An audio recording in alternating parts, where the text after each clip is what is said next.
Tech Addicts 2025, Episode 7, Vibes of a Vinyl Revival.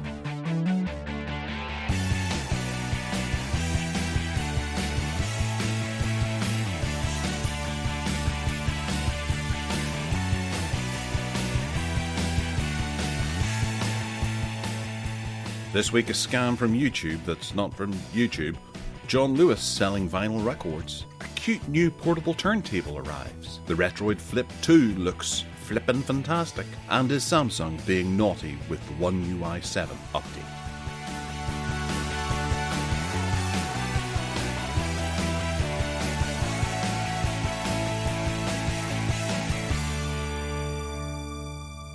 Hello and welcome to the Tech Addicts podcast. I am Gareth and this is Ted. Hello, everyone. We're back again with a lovely Tech Addicts podcast and lots of natter about enough of that. This, that and the other. Weather report from North Wales is 4 degrees and a little bit misty and rainy, very cloudy and a bit windy. Yes, I'd agree. Although I would put the temperature up by 1 degree to 5 degrees. Yeah. Ain't that spectacular? Very, very exciting. And the outlook is for drizzle. Very rising to light rain in the afternoon. Oh, that's tomorrow. Sorry. Ooh. Oh dear, even more exciting. Have you had any feedback about our new approach to seasonal shows? And I suppose we'll probably get the most feedback when the end of season 1 starts and there's a break and they'll say, "Where are you again?" Yeah, we don't quite understand. Yes, so as a sort of a mid-season reminder, even though this podcast got 6 or 7 or something like that, we're doing a 10-show block, then we're taking 10 weeks off, then we're doing a 10-show block, then we're taking 10 weeks off, then we're doing a 10-show block, taking us up to Christmas. That's the year. Ain't that spectacular? I haven't had any specific feedback from anyone as to whether that's a good idea or not. But as I say, at the moment, everyone's getting a weekly podcast and not a fortnightly one, and so they're probably okay with that. One or two people said that the shorter shows were more bite-size friendly and not so long and unwieldy like our 2.5-hour specials. So I suppose that's one bit of feedback. Yes, and it doesn't occupy as much of our Sundays as it has, because we've got to get on and do things, whereas a 2-hour show takes a wee bit of time to record. Indeed. Roughly around 2 hours. And and process. Yes. But we're all better for it now, and we'll see how we go as time ticks on. And we do have some special guests lined up for the rest of the season, so we can look forward to that, because JT Manuel, we'll go with that, has written in on the YouTube side of things saying, "I loved your last episode. You should have more guests in and more rounded ones so that Ted can chime in from time to time." But as always, I'm looking forward to the next episode. Cheers. Thank you, JT. Thank you for getting in touch. We do have some people lined up, and unfortunately our last one fell through. But is there any update on that? I should have asked you. We can't have any. Or you mean the Linux one? No update from Ian yet. But we're hoping. I mean, he can come on season 2 at some point if he's not well enough to join us before that. So yeah. There's no hurry. But going back to what JT Manuel says, I'm guessing he wrote that after the Seb's Place show, because I mean, I did say, to be fair, on the show, look, I'm really not particularly into gaming, and I don't know much about this, and it was a bit of a back seat for me on that one. But hopefully, moving forward, we'll have guests who have got slightly different leanings, and I'll be able to join in more. Oh, absolutely, yes. We'll look at that and maybe even do some TED-centric topics that he is very excited about. Like ladies, girls, booze, Yes. cigarettes, alcohol. Right. Simon Bates has also written in regarding some of his updates to Linux, because he has decided to bite the bullet and move across from Windows to Linux, and has been testing a variety of different distros on his Linux system, and we posed a few questions about his update last time, and he has answered those questions by saying, answering your questions, Ted Salmon, I usually do a clean install most of the time. Things like wallpapers, bookmarks and passwords I store on a separate drive. I have Virgin Fiber, so Steam games install at a blistering speed. Oh yeah, it's great, isn't it? What about settings, though? I think I was meaning more about settings. I suppose the wallpapers, bookmarks, and passwords covers that to some degree. So yeah, it looks like a clean install is the way to go. Is that what you do as well? A clean install? Well, I've been set on Linux Mint for the last, I don't know, 6-7 months now, Right. so I haven't. Yeah. I'm actually debating maybe doing that, because there's a few things that I've installed over the last number of months that haven't gone anywhere.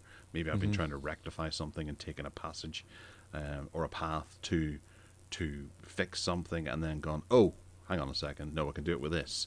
And then I've left the trails of installing this, that, and the other, and they're just sort of sitting there in the background. I'm like, do I get rid of them? Do I not? Maybe just a clean install might be nice. But going back to Simon, he says, after much hopping, I've now settled on Nubara OS. It's made by the same guy that invented Proton for Steam. Oh, that's interesting. I couldn't get Mint or others to play nicely with my Xbox Elite controller. That's interesting too, Simon, because I haven't had an issue with my Xbox controller on Linux Mint at all. I plugged it in, away I went.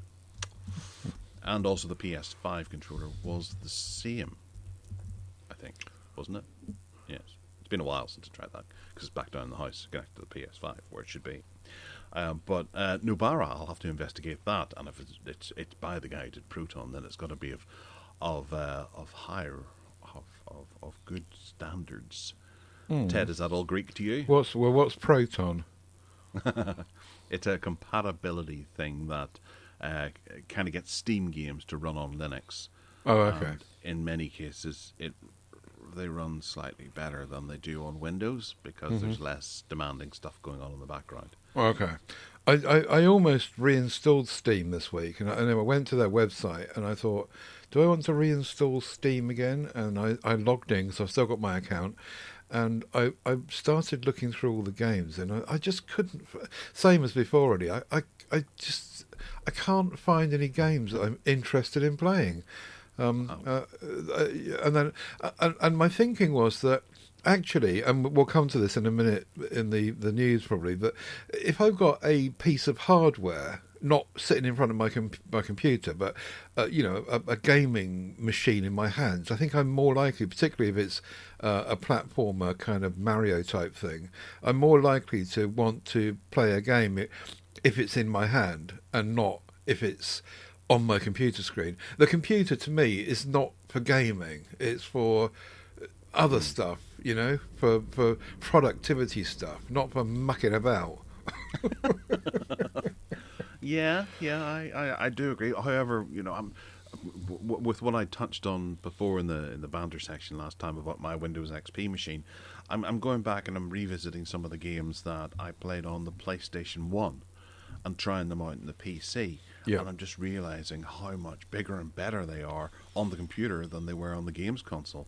Right. I mean, I have Need for Speed Hot Pursuit 3, or Need for Speed 3 Hot Pursuit, which was an absolute corker of a game that I loved on the PlayStation. I was unbeatable, I'll tell you that. I used to go to parties and people would turn on the PlayStation. I had a friend who had a big projector on the wall, and he'd put this up and we'd all sit there and it would be winner stays on. I was playing that game all night long, never lost a race. So I thought, well, I'll stick it on the old Windows 98 computer and see how it goes. And it's bigger, better. There's more tracks, there's more cars. It looks better. You're It's just like you're just a nerdy nerd, aren't you? At a party, while all your mates are in the bedroom with girls, you're sitting there fiddling about with bloody tech. no, there were no girls at those parties. Yes. No, it was entirely just down to my skill. If we put on something else, I was rubbish. But whenever it was Need for Speed 3, no, I won every single time. People Well go and done. practice and then try and challenge me the next week and fail miserably. Stick on GoldenEye or Mario Kart or something like that, and I was crap.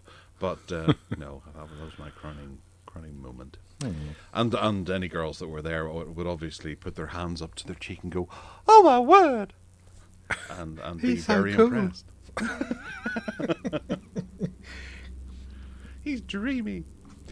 All right. Yeah. So the controllers I find just worked. And what was the other one? Oh, the Stadia controller.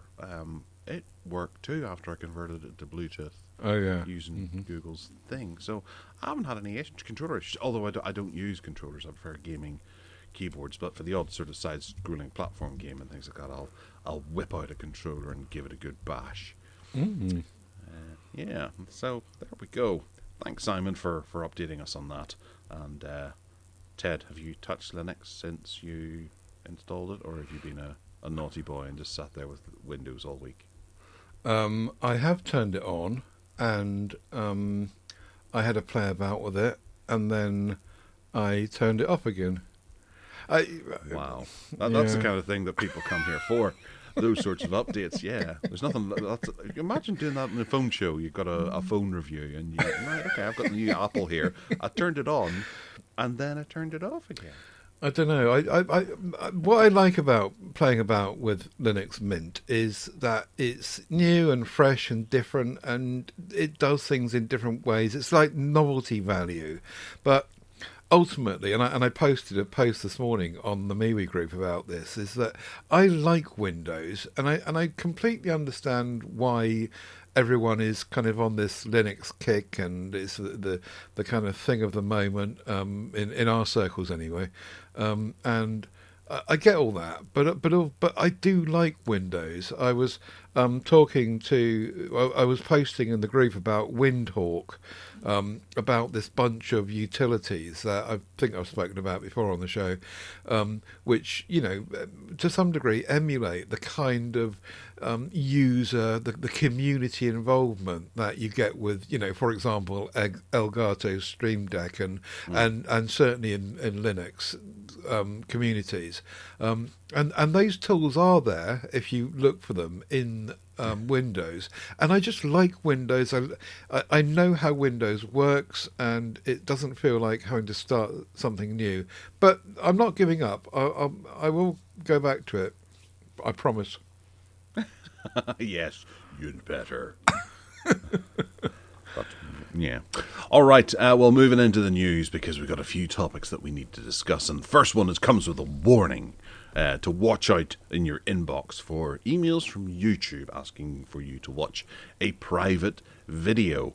Ted, I think actually you're maybe best to discuss to outline this one, because I was getting a bit confused as to who was issuing the email and who wasn't issuing the email. Well, it's not coming from Google. It's not coming from YouTube, and that's the point, really. That you see, in the old days, when you sent someone an email, you couldn't hide the your real email address, but you can now. So if you look at the screenshot in this article in Android Police, you can see that in the corner there, it looks like it's coming from YouTube, and it's not. It's coming from some hacker, and they're trying to trap you. So it says no hyphen reply at youtube.com, and so you that's part of the scam, isn't it? You think, oh well, that must be genuine then, and the way in which these organisations say to you, you know it's us because you can see from the email address it's from us. Well, that's no longer true, it would seem, because that doesn't ring true, and sometimes I've had an email from my bank, for example, and they abandon that now. They say, you know it's us because we're showing you these numbers from your debit card number. And so they're using different ways round to actually, avoid this kind of phishing scam stuff. Anyway, so if you click on the link, it's the usual kind of phishing scam thing. If you click on the link, apparently it leads to a malicious download, and it'll hack your computer, unless you've got a Linux computer, of course. Then you're safe. That's right. but presumably in time Google will smash this up and fix it.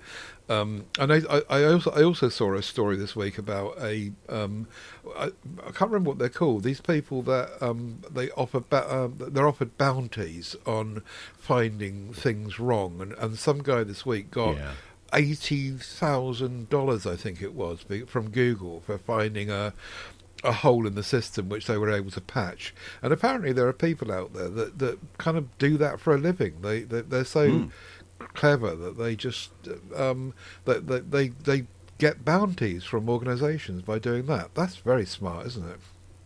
Isn't that what the TV show Mr. Robot was all about, where Christian Slater ran a company that would go and test people's security, and you get that with sort of private hackers, because it's a way of a hacker actually supporting themselves without ripping people off. Mm-hmm. You might have people who are interested in hacking but aren't shady enough to want to have to rip innocent people off of their money. Yeah. But the confusing thing about this is that where the email presents itself in your email, it says that such and such a channel has shared a private video with you on YouTube. If you look down at the small print at the bottom, it says YouTube and its employees will never contact you and share information through a private video. If you have any concerns about the authenticity of this content, report this channel. Which is a very interesting addition to that email, in that, it says we've sent you a private video, but don't interact with private videos that we sent to you. So you do actually have to read the small print. Yeah. Or in this case, they're just emulating what would be used by YouTube if they did send out a genuine one.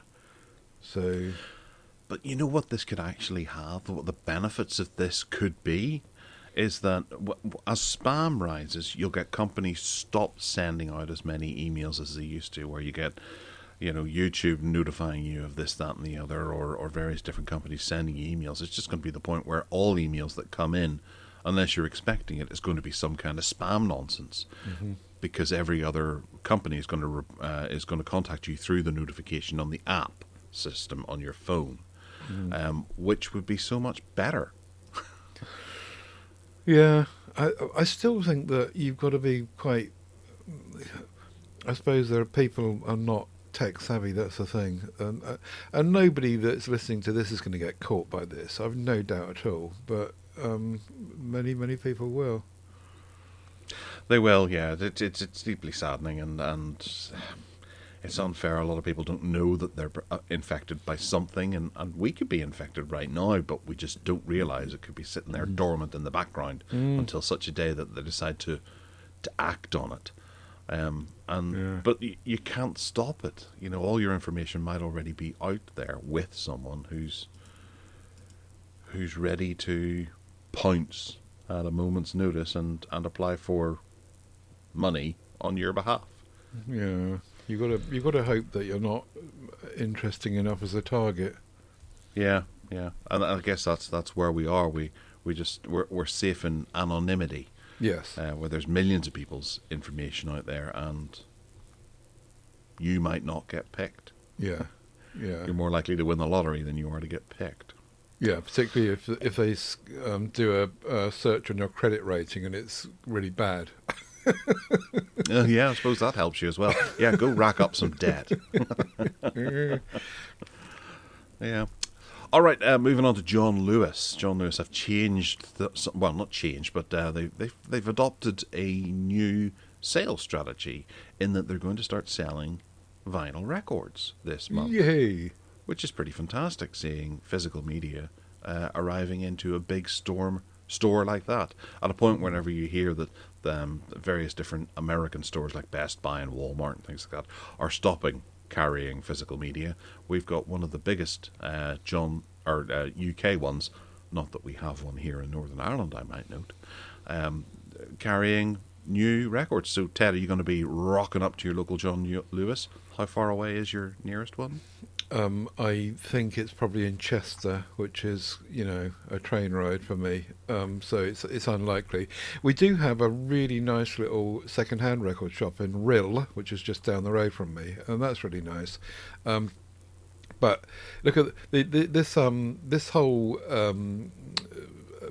big stores holding records is not going to be the same. Well, they've said they've done a deal with Rough Trade, so we'll see. And they're quoting a bunch of records that John Lewis are initially going to stock.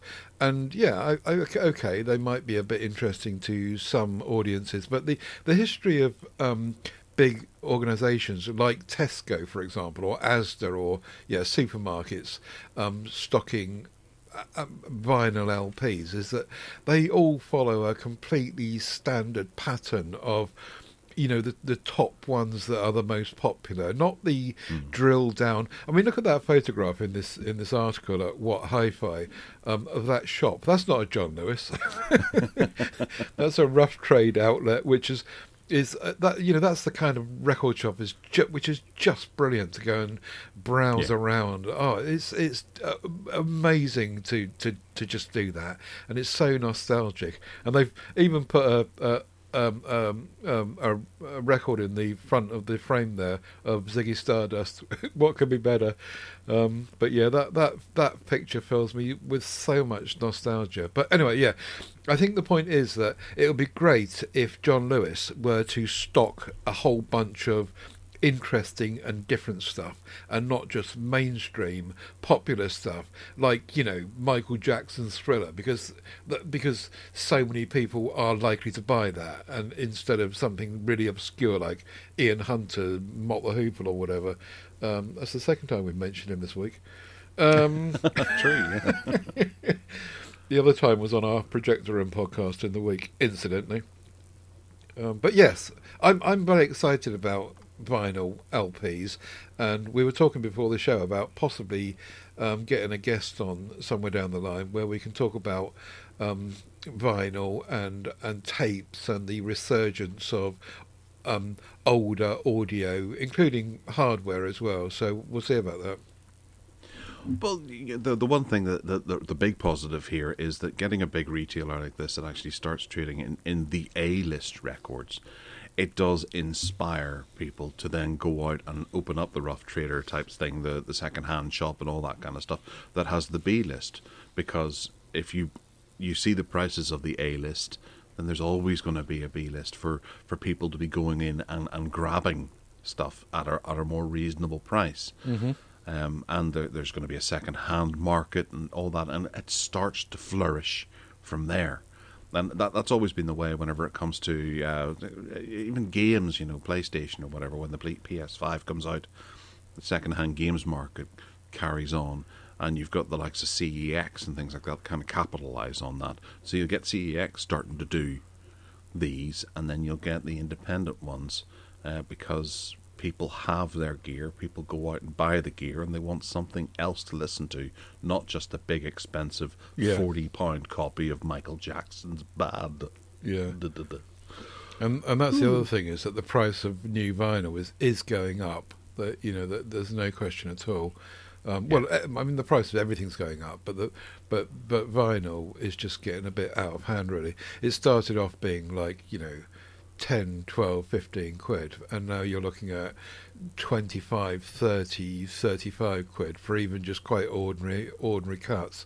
So it's greed that's going to end up killing it. I'll come to the point from the 4K UHD side of things, where a particular boutique label has just announced a rather old, charming horror film from the 1980s that didn't do particularly well, and it's just gone on sale, or it's available for pre-order for £35, with a bunch of extras and things like that inside of it. So you're not going to risk buying that. Mm. I don't think it's going to do particularly well. No. I remember when Escape from LA came out, which is a bit of a crap movie, but it arrived on 4K at £35 and Wow. quickly fell down to £17, which is where I picked it up. Yeah. And I think that's actually because it's got a bit of an audio bug, or maybe there's something wrong with the Dolby Vision. But they are they're priced to the max, Mm-hmm. and that's not right. That's not going to help the market flourish. No. Especially whenever you can understand, yes, whenever it's the must-have like Gladiator 2 arriving on 4K, they could justify that being £35. But whenever it's like Night Train to Murder or something like that, some sort of B movie that they're trying to hawk that for £35, it's a bit much to ask, Yeah. and as a result, I haven't bought some of the ones that have come along. There was a copy of The Conversation with Gene Hackman that arrived at. I think it was $49.99 when it arrived, the special edition of it, and I was tempted, but then I caught myself on. There was just no way I could justify paying that much for that film. Yes, it's a bit of an upgrade, and it's got a few gimmicky extras inside of it, like a cassette tape or something like that you can listen to. But where does that come from? How can you justify that? And it sold out immediately. And they knew it would sell out immediately, but they made just enough for it to sell out immediately. Yeah. And they'll do that with records too, because they can do a limited run of 2,000 Michael Jackson bads, sell it at 40 or 50 quid, and people will jump at it because it becomes an ornament. It stick it to a wall or whatever, and that's that. That's that release, and it's probably the last one it'll ever get. So long live the second-hand record shop. Yeah, we need that. Very much need that.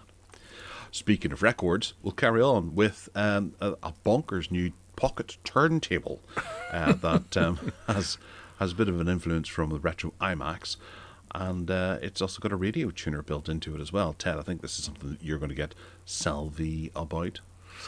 It's just so cute, isn't it? I was watching a video on YouTube last night of someone that was unpacking one and setting it up and showing all the features, and you've got a who's this made by? Gadhouse. No, Gadhouse. Sorry. No, yeah. Gadhouse have made some other record players. If you search through Gadhouse and the Amazon and their website, there is some other stuff, but this one is particularly cute.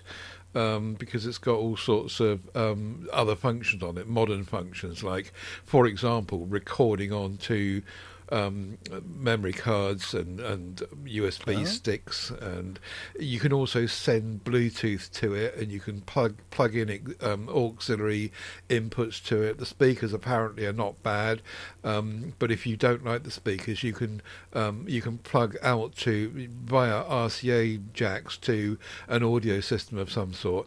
My question always with these things, though, is cute as they are and attractive as they are and interesting as they are, how much has been spent on the stylus, and is it a diamond stylus or is it a bunch of crap stylus? This is 199 quid, this thing. And it's been made in Thailand. Most of the little cheap record players come out of China. This one's come out of Thailand apparently, which might make it a bit different, I suppose. But most of those ones that come out of China are just flooding the retro market, and the stylus is crap, and the reproduction's a bit ropey.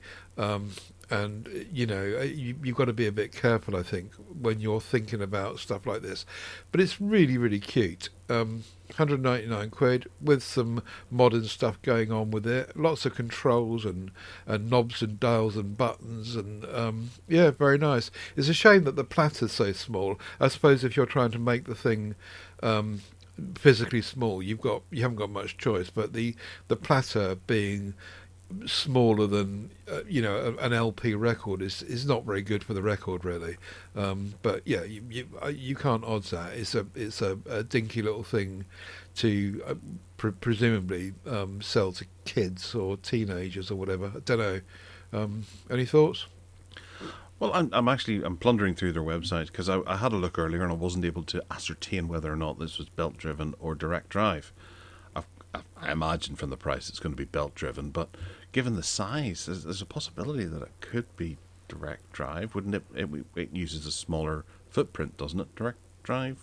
I don't think that it'll be belt driven. I think that the trouble with belt driven is that presumably the belt will be underneath the platter, and in which case they'll have to supply replacement belts and stuff, and down the line it's going to be more problematic to make sure it continues working, and teaching people how to take the platter off to put it in. Well, unless it goes in from underneath or something, I don't know.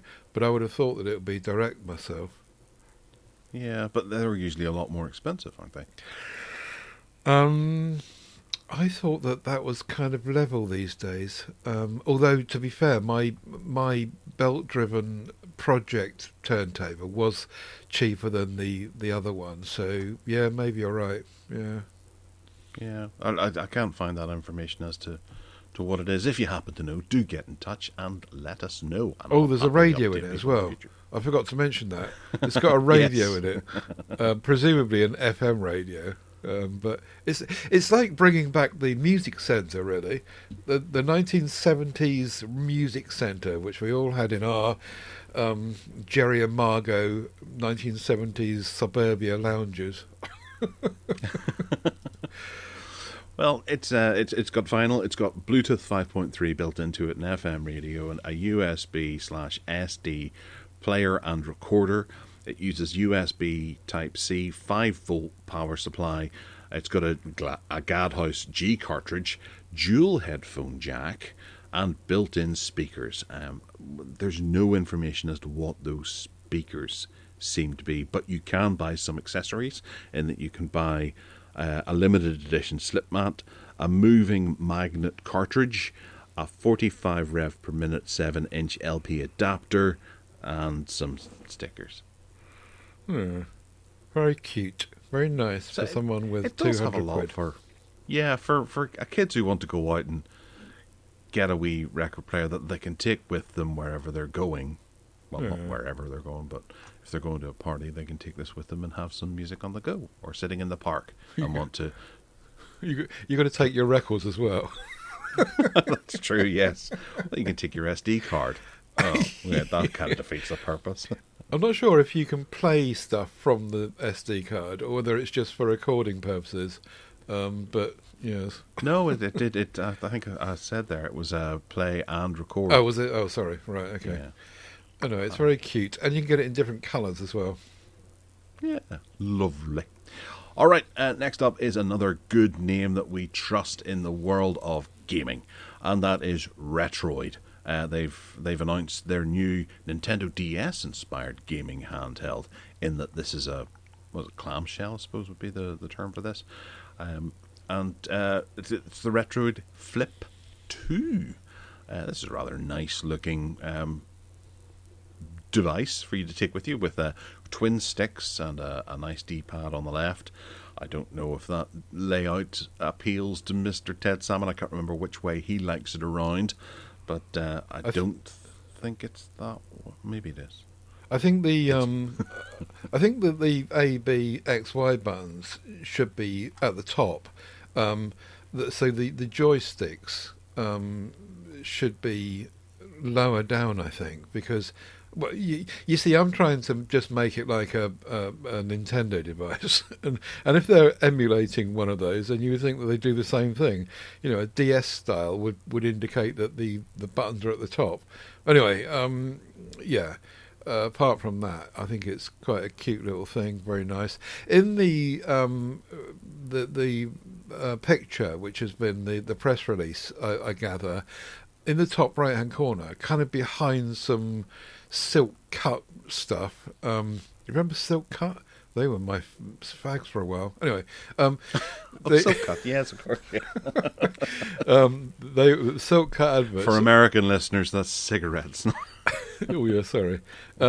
The Silk Cat adverts always had that exact kind of backdrop of silk, purple silk flowing like that. Anyway, behind that silk stuff is another one, which is an upright one, which might have a different layout of buttons for me that would emulate a Game Boy more likely. But yeah, it's a wide version of a my 3DS certainly, but it might be quite interesting. So yeah, I suppose it'll be packed full of about 16 million games on delivery. Well, but I suppose you have to provide your own games, really, but you can buy them loaded from places like AliExpress. You can get usually an SD card with an arranged collection of titles that will be missing some of the more obvious ones. But there are no specifications at the moment, but there's speculation that this will have an OLED screen in it. But nothing is known about the processor RAM or the battery at this time. So there's all to play for. But it's been rumoured for a couple of years, actually. Maybe not a couple of years, but since the first one came out over a year ago. But yeah, it's nice to see that they're going for this kind of device. I think that's a very sensible design that allows you to put in quite a lot of hardware without compromising comfort. Indeed. And it looks like it's got two front-facing speakers as well, which might be quite good. We just don't know, do we? They might be crap. A bit like that record player. The speakers might be appalling, but well, it's Retroid, so they do have generally a good level of hardware inside, and they don't tend to disappoint that many people. Mm-hmm. But on the topic of the purple satin background, that makes me think more of like Dairy Milk as opposed to cigarettes straight away. But fair enough. I guess that tells you about our background. Ted's vermouth and silk cut. Very nice, anyway.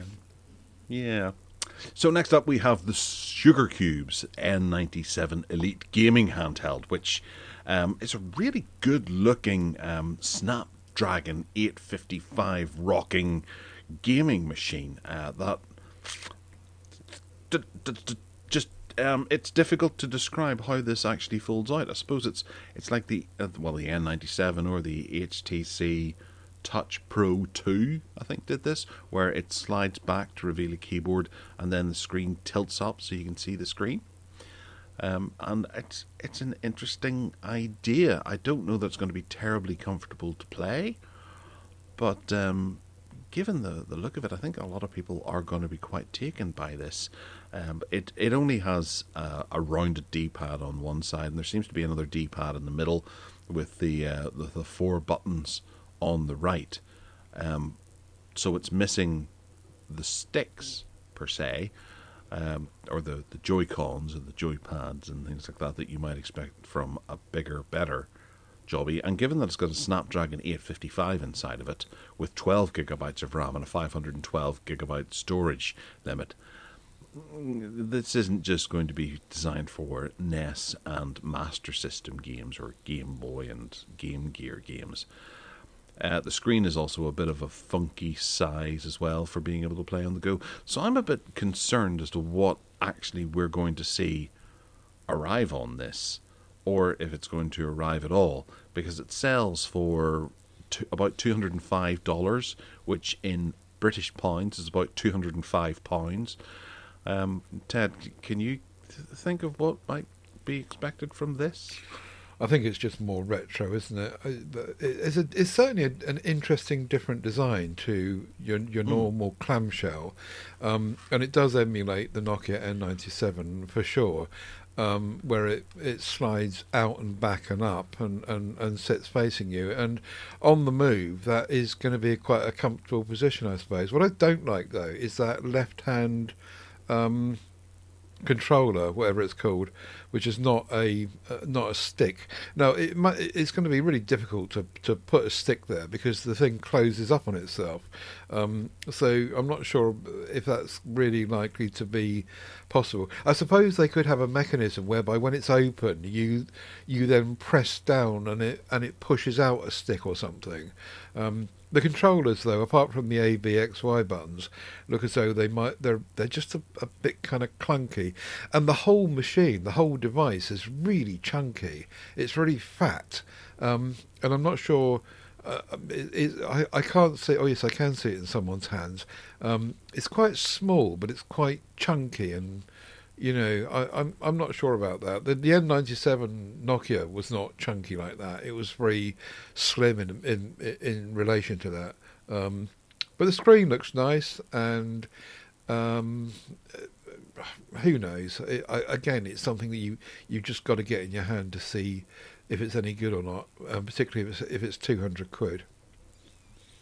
I'm just reading through that second post that you've put in there as the quirky slider packed with a touchscreen, a full QWERTY keyboard, and cutting-edge features like 32 gigabytes of storage and a 5-megapixel camera.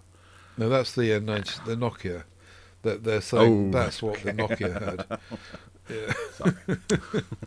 So this has replaced all that. It's a bit like what Sony tried to do. Sony brought out a gaming device which was called the Play, I think. It was also a phone, but that kind of opened up in a similar kind of way, although it was more of a clamshell, I think. But when it was opened, it had this very much this feel about it and this look. Don't know. I don't know. I'm not sure. We'd have to see. I've Sugar cubes. got a funny feeling that we're not going to see this. I'll start to believe that this fully exists whenever I see the likes of RetroCorps and things like that reviewing it. Yeah.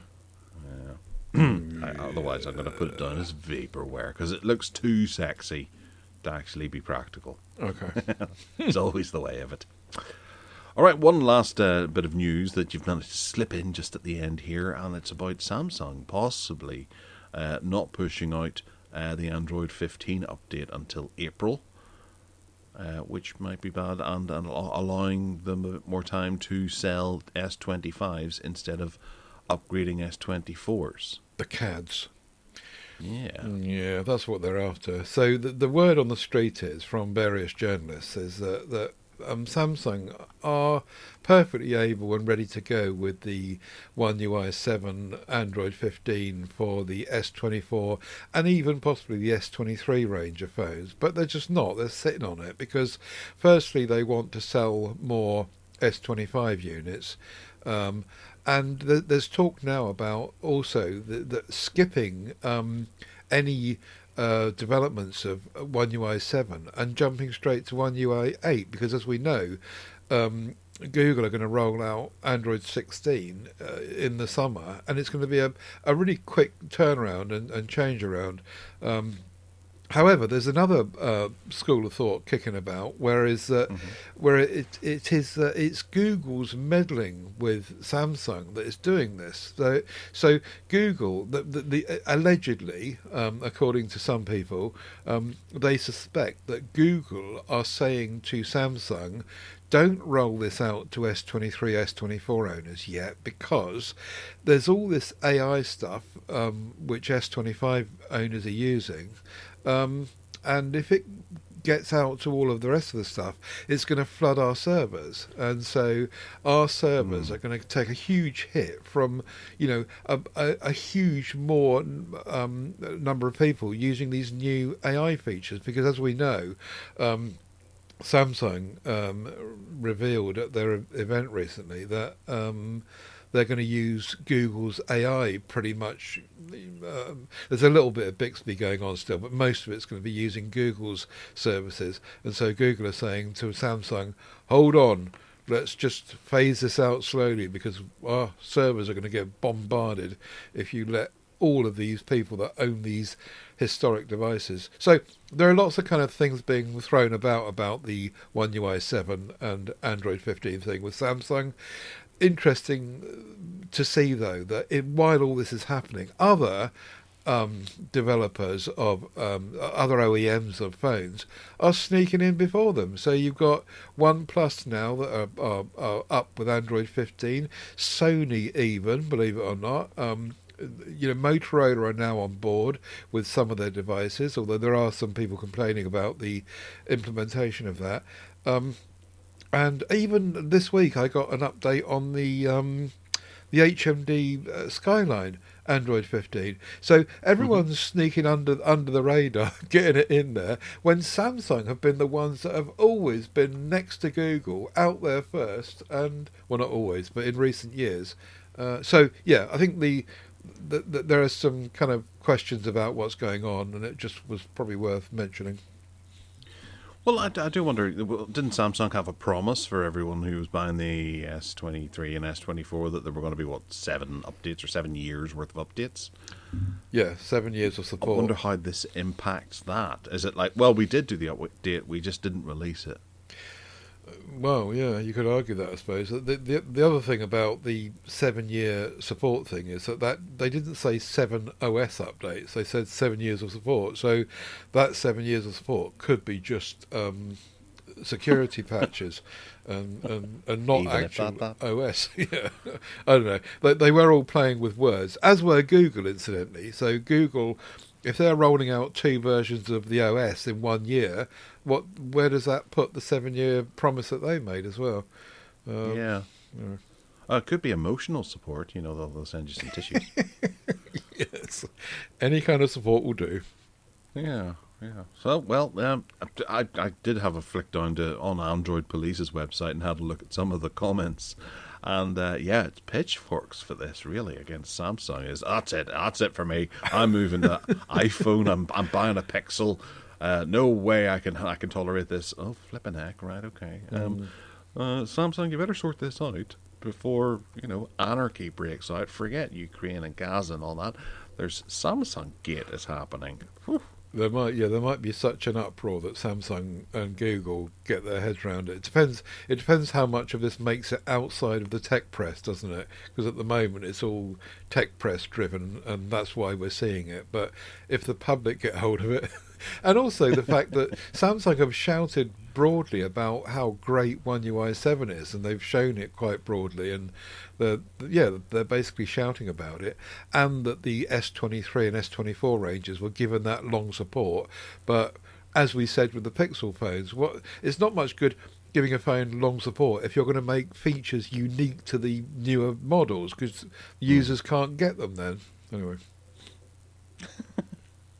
Oh, it'll be funny to see what happens, actually. Yeah. And we just sit back and watch. All right, moving into the banter section. I've got a wee quickie that I wanted to roll out just to see what people have to say, and maybe I could be advised of this, that, and the other. But I have a decision to make on my little Windows 98 machine that I have been toying away with over the last couple of weeks. It's got a 10 gigabyte spinning hard drive inside it, which isn't very big, especially whenever I'm wanting to, fill it full of games and be a child about things. I'm running out of space. I've installed a few things and I'm like, oh crap, I've only got 2 gigabytes left. 10 gigabytes just isn't stretching. Now, I have 2 choices. I have a 240 gigabyte SSD sitting here, and I can get SSD to IDE connector thing for like £2 or £3 off Amazon or eBay. I also have a 300 gigabyte spinning hard drive. Now, obviously you're going to go, oh, well, the SSD would be so much better. It's a wee bit more reliable. It's faster. Boot times and updates and all that kind of stuff will be faster. But it doesn't simulate the computer the way that it was. So but there's load times and things like that. That's grand, and it's great to save it. But should I really go for a new bit of technology inside of this, or should I stick with that 300 gigabyte hard drive and throw it in, and that way whenever I double click on Need for Speed 3 Hot Pursuit, it takes the appropriate amount of time to load. Actually, it's going to be a bit faster because that 300 gigabyte is 7,200 RPM as opposed to the 5,400 that's currently in the machine. So I will see a notable difference that way. But what do you think? I'm in half a mind. Why is there a 5,400 in the machine? I would have thought that even back then they were putting the faster ones in. No? No, I think this is an old terminal machine, or not terminal, but it's an old work machine from some place somewhere, the council or something like that. Okay. It's a Pentium 3 500 as opposed to a Pentium 3 1 gigahertz, Mm. released at a time when the 1 gigahertz was the in thing to have, and it had a paltry amount of RAM. It could have had more, but it didn't. What do you think? So the question is whether you put the spinning drive in to somehow emulate the nostalgia of what it should look like, or whether you put the SSD in there to say, hang this, I'm going to make the Windows 98 machine not like it used to run, but actually will please me more because it's faster in this day. And that's a decision that only you can make, really. I know, but I'm looking for pros and cons, because I don't want to do one and then go, no, I should have done the other. Well, you can always open it and change it. I know, but that's a bit of work to have to do. I want to get it right first time. I don't know. I'm not sure. Yeah, you're right. You were right at the outset. The logical choice would be to put the SSD in it, no question at all. But there is something nostalgic and nice about a spinning drive, I suppose. But I don't know. Don't ask me. Ask someone else. All right. Well, maybe the listeners could weigh in and let me know what they think. Should I go? Wow. Yeah, it's amazing that it's lasted this long. I've actually installed about 9 games. Now I'm going, right, I'm running out. I was playing Commandos the other day, beyond the Call of Duty. What a game. Anyway, right, well, that's my little bant over for now. Ted, you've been shopping. In last week's Bargain Basement, we had the Logitech keys to go to, and we were all kind of looking at each other saying, that is just so cute and so lovely and gorgeous, and I definitely want one. And then we all looked at each other afterwards and said, well, we don't need one. And lovely as it might be, it's a bit of a, even at the bargain price it's a bit of an impulse buy. And guess who suckered into the impulse buy? It's a very nice little keyboard, which I hold in my hand now. It's got a magnetic cover on it. So the cover you can't take off. It's attached at the back. But when you lift it, and it clacks into position, either closed or open. So it clacks into position on the front, and then when you swing it round the back, it forms its own little stand. It goes slightly V-shaped, and it forms its own little stand. One of the great things about it is that, I mean, you don't want to use it in the dark because there's no backlit keyboard on it.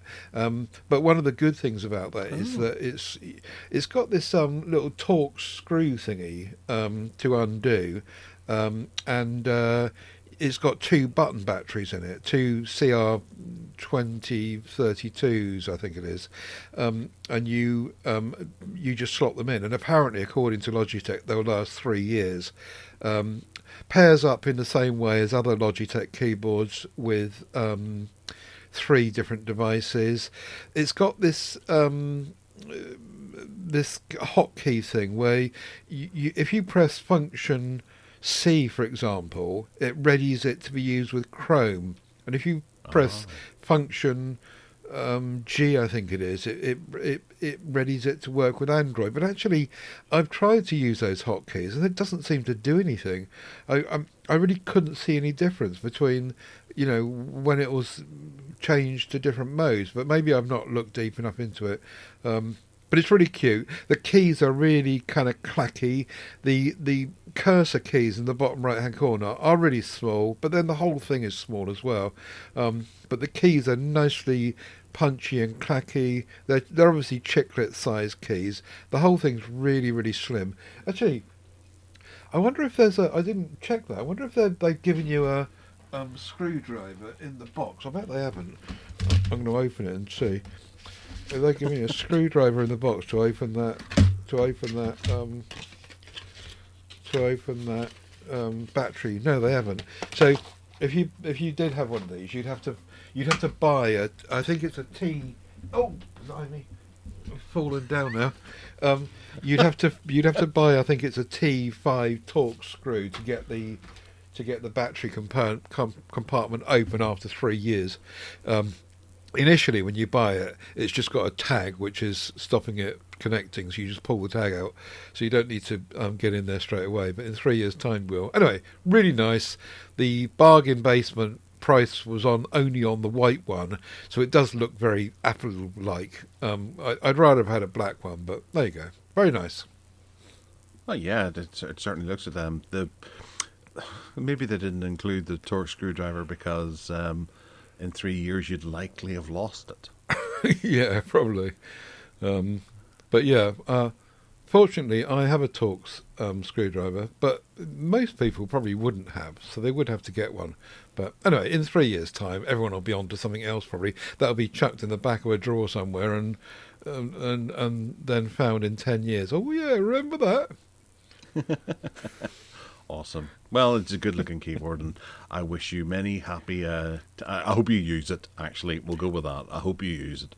It's quite good with I quite liking it using it with my my Pixel Fold. So I put the little Pixel Fold on a stand behind it, and then hook up the keyboard. It works really nicely.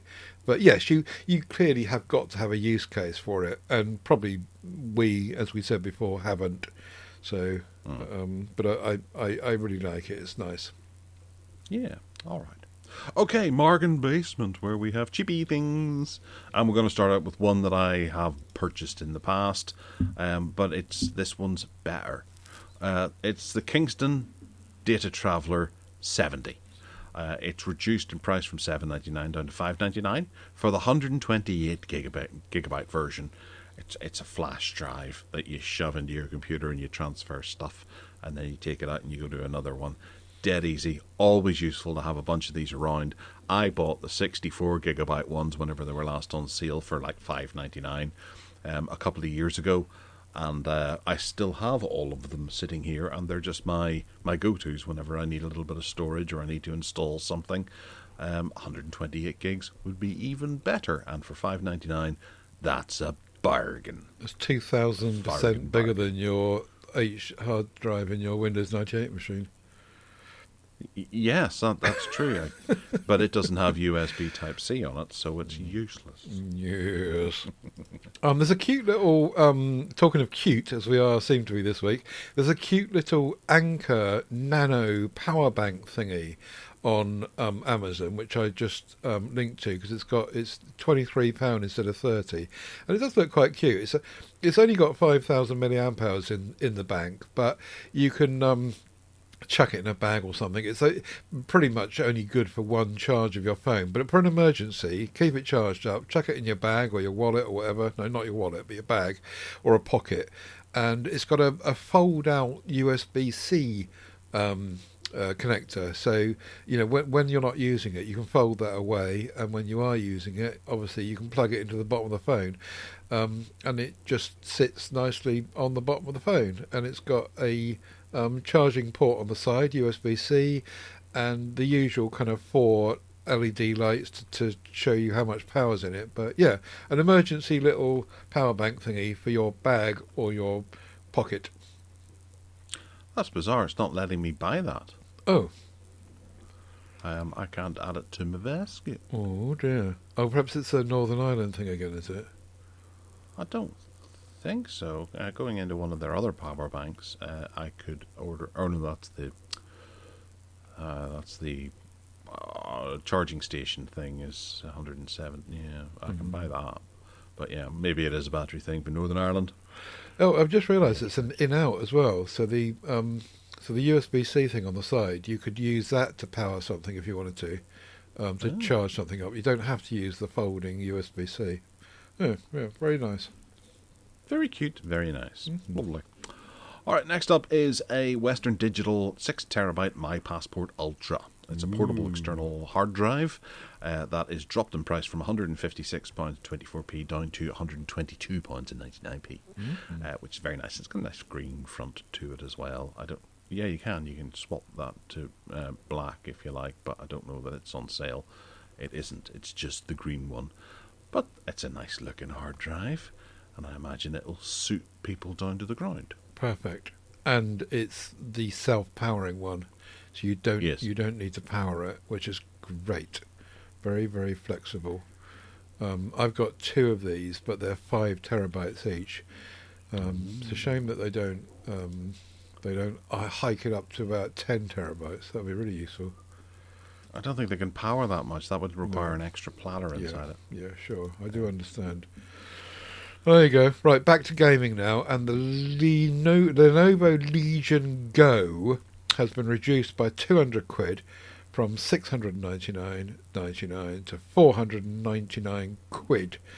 And just thought it might be worth a mention because I think it's, certainly since launch price, according to Keeper, this is the cheapest it's been from then. So if you want a Windows 11 based kind of gaming controller thingy, it does actually look quite nice. I think we've spoken about it before. It's got an 8.8 inch screen, so you could use it as a Windows tablet if you wanted to. Detachable controllers, a 2K screen, 16 gigs of RAM, 512 SSD, blah blah blah blah, and 3 months of Xbox Games Pass. Oh, great. It still feels a bit expensive though in the current market. Do you think at 500, even though it is reduced? It kind of is, but it's a decent price in that you could be swayed across from the Steam Deck, which can range all the way up to what was that? That's 512, isn't it? Whereas the Steam Deck at 1 terabyte is 659. So yeah, it is good. It's a good price against the Steam Deck. Right. But ultimately, I think they're still going to lose out to the Steam Deck because, well, with Steam OS coming out, there's no reason why you shouldn't. Aye. Next up is a little. Yeah, this was the 240 gigabyte SSD that I was thinking about possibly putting into the Windows 98 machine because it's dirt cheap. It's the MSI Spatium. Spatium. What a beautiful sounding name. I don't know why they didn't call more children Spatium. Have you met little Spatium over here? It's probably Spatium or something like that, but a Spatium will do. It's the S270 SSD, 240 gigabyte SATA 3, 2.5 inch SSD, and it's down in price from 22 quid to £12.99. Good grief. That's good, isn't it? See, that kind of justifies putting it in your Windows 98 machine. Get that one. Go on, yeah. Only thing cheaper than that is the 300 gigabyte Mac Store drive I have sitting over there that hasn't been used, which is free. It's a good price, isn't it? Yeah. It is, yeah. If you've got a laptop that very much needs a speed boost, you can throw that in. 240 gigabytes is grand. MSI is a company, and that takes some going. Setting up a company that sells things takes balls. Whether it's a good company or not is anyone's guess. But MSI is indeed a company. MSI is the make of the monitor I've got in front of me, and it's just been perfect since day one. Never had a problem with it. So it's fine, actually. And they also, haven't they got a reputation for making gaming laptops to some degree? They do, yes. They also have a reputation for making motherboards that break. Aren't great. Oh, they're great. And graphics cards as well that aren't great either. Oh dear. That could have just been a spat that they went through. Right, the last one is a what appears to be a JBL Clip clone. It's called a Nobis Clip N1, and it's a portable speaker which looks very much like... I'm sure they'll probably get sued by JBL because it looks so much like one of their products. Yeah. And it's got a clippy thing on the top, which is slightly different shaped, and the whole thing's a bit bigger. But it's got 24 hours of playtime, which is better than the clip one that I've got. It's IP68 waterproofed. It's Bluetooth 5.3, HD sound, stereo pairing if you've got two of them, blah blah blah. It's been reduced from 34 quid to 27, and there's another 10% off, and if you buy one it makes it about 24 quid. But the interesting and unique feature about this little thing is that it's got some sort of via an app and also via a what appears to be a drum pad on the side. So I can't imagine who is like. I suppose it's for kids, isn't it? But while you're playing along with your music, whatever you're sending to this Bluetooth speaker, you can tap this little drum pad thingy, and it makes different sounds of percussion depending on what in the app you set it to. So you're sitting there on your deck chair at the beach, listening to some music and just tapping along and making a cymbal sound or something. Okay, that's novel. It is novel. Oh, I like that. And I thought, yeah, I'm not sure who that would appeal to really, as I say, probably kids, but yeah, certainly novel. And if the speaker's anywhere near as good as the JBL clip ones, then this will be a real good deal. And it's bigger, and the battery lasts longer, and it's got better waterproofing, and it might be for some people worth a look, or at least having on their shortlist. And it's reduced at the moment. It is, yeah. It's what's it down from £34 to £27.19, and then there's a further 10% off voucher you can apply. It's £24 in the end. Yeah, that's pretty darn good. Mm. And it's a bit of fun too. Yeah, bit of fun, and might make a nice present for perhaps a teenager. Yeah, cool. I like that. I might think about that for Christmas. My son might quite like that as well. Mm. Yeah. It looks a bit, well, it's difficult to work out the scale, the size of it, whenever it's on the side of someone's backpack in the pictures. And it's superimposed in people's hands because they never get the scale right. But it does. Yeah, there's I'm one. tempted. There's one picture with it in a hand, isn't there? But yeah, you're right. It might not be. It looks from that as though it's bigger physically than the JBL one. But it probably is because the battery's bigger and it lasts longer. Well, I'll put it in my basket and see what happens. Okay then. You never know. Get him a pink one. Right, okay. Well, that about brings us to the end of the show. If you want to get in touch with us and talk about all the poignant moments and comments and things like that we've had and points that we've made, do send us a message or write a comment in the comments box down below. You can email us at gareth@techaddicts.uk. You can find us on Twitter as well at techaddictsuk. I'm on Twitter too. I'm on X too at Gareth Miles, GarethMyles. I also have Mastodon and Blue Sky and a .com, which is GarethMiles.com. And Ted, you have some of those things too. I have a Mastodon, yeah, and I do have a .com. It's tedsalmon.com. And I also have a presence in our MeWe group and all our other MeWe groups. Links to all our MeWe groups you can find at tedsalmon.com, as well as all our other audio podcasts. And lastly, if you would like to buy me a coffee because you love me so much, you can do that at paypal.me/tedsalmon. Thank you. And I encourage people to do that as well, because he has to tolerate me on a weekly basis, which is rough. Okay, well, we'll catch us all next week for another intense and exciting tech chat thing. Bye. Bye.